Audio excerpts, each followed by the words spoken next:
Agora, quanto aos riscos não financeiros em concreto, vamos ver aqui algumas categorias desta grande vertente do risco, mais especificamente o risco moral ou moral hazard, como também é referido, o risco regulatório, o risco de compliance e o risco reputacional.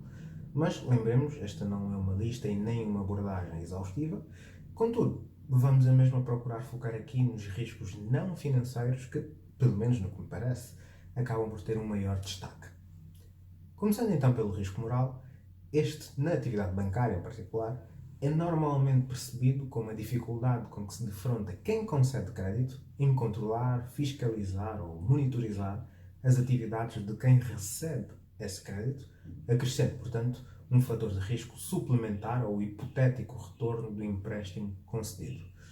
E o risco moral pode, no entanto, ter a ver com realidades distintas, como sejam, por exemplo, a menor cautela por parte dos depositantes na escolha das instituições bancárias onde colocam os seus rendimentos, isto por confiarem nos mecanismos de garantia de depósitos, e também quando estes existam, claro, sendo que na nossa realidade vimos em 2019 surgir o atual Fundo de Garantia de Depósitos. E ainda, e isto na perspectiva seguradora, o risco moral traduz também, ou pode traduzir também, a redução do incentivo dos indivíduos para evitarem comportamentos temerários ou mais cautelosos por se estribarem na existência de seguros que cobrem os riscos considerados. Agora, quanto ao risco regulatório, este traduz-se no risco de uma mudança na legislação e regulação vir a ter um impacto relevante sobre um determinado modelo de negócio, setor ou mercado financeiro, e estamos aqui a falar de um impacto adverso. E isto porque uma mudança na legislação ou na regulação pode aumentar os custos operacionais de um negócio, pode também reduzir a atratividade do investimento ou até mesmo alterar o cenário competitivo, o que limitaria significativamente a capacidade de diversificação de produtos e de serviços financeiros. E ainda, associado ao risco regulatório, encontramos os custos de conduta, que são particularmente importantes e, por vezes, negligenciados, fatalmente até em alguns casos.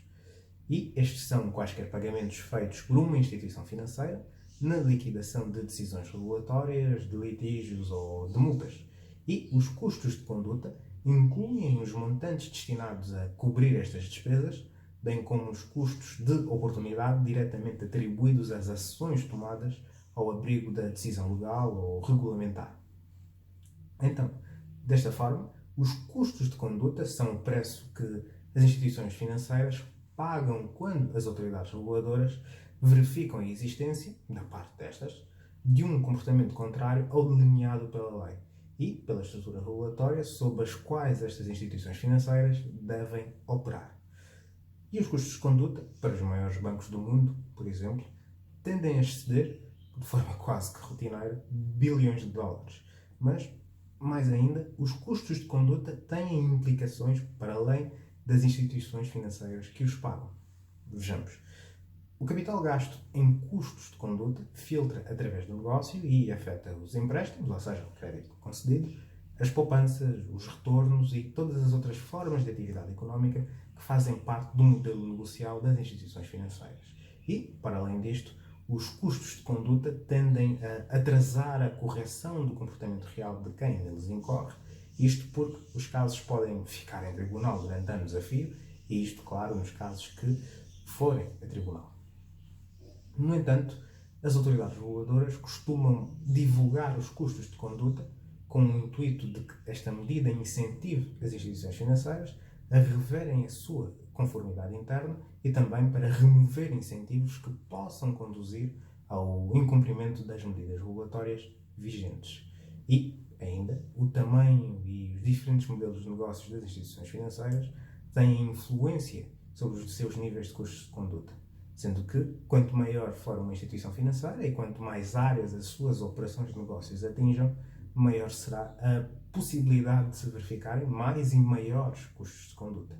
E, além disso, se uma instituição financeira está ou estiver fortemente envolvida em atividades de investimento e na criação de ativos financeiros, a oportunidade de falhas de compliance aumenta. E isto porque os incentivos ao desempenho podem convencer os colaboradores e até mesmo o próprio órgão de administração de que vale a pena arriscar a possibilidade de a instituição incorrer em incumprimento regulatório e, consequentemente, em custos de conduta, que só será detectado a longo prazo, isto pela certeza de lucro a curto prazo. E, finalmente, dentro desta categoria de risco, a localização das operações das instituições financeiras também influencia os custos de conduta. E basta vermos que, aí até com alguma frequência, as instituições financeiras que estejam em regiões onde a regulação é de alguma forma deficiente ou pelo menos menos eficiente, podem ter custos de conduta mais baixos, independentemente da sua conduta real. E, da mesma forma, os bancos estatais aqui podem nem sequer, e isto na prática, estarem sujeitos ao aparato regulatório existente a que os bancos privados se devem submeter, ainda que, do ponto de vista formal, se devam submeter também ao mesmo aparato regulatório. Mas é importante também a ter aqui que isto nem sempre é assim e cenários desta natureza também podem sim ocorrer em ambientes regulatórios entendidos como mais robustos ou sofisticados.